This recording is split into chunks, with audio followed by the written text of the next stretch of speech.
Komisi Pemberantasan Korupsi menangkap Menteri Kelautan dan Perikanan Edi Prabowo di Bandara Soekarno-Hatta, Tanggerang, Banten. Dalam konferensi pers, KPK memperlihatkan barang bukti sejumlah barang mewah milik Edi Prabowo. Ujian KPK dikembalikan kepercayaan publik.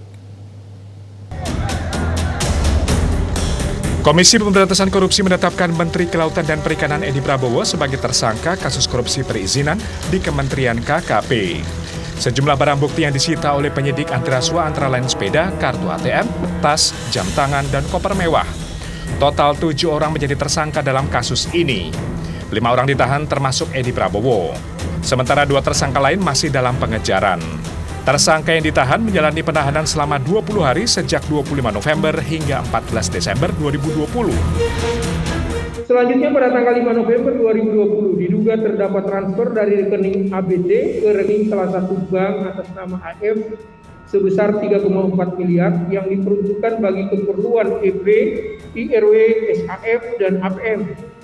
Antara lain dipergunakan untuk belanja barang mewah oleh EP dan IRW di Honolulu, Amerika Serikat di tanggal 21 sampai dengan 23 November 2020.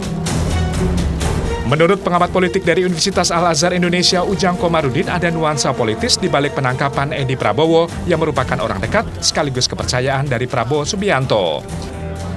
Di sisi lain, KPK hingga kini belum bisa menangkap politikus PDI Perjuangan Harun Masiku.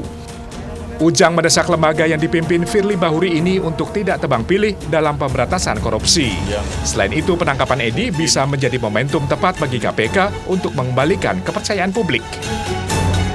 Ini kan bangsa kita ini harus hadir dalam menegakkan hukum. Oleh karena itu, inilah momentum sebenarnya untuk mengembalikan kepercayaan publik terhadap KPK.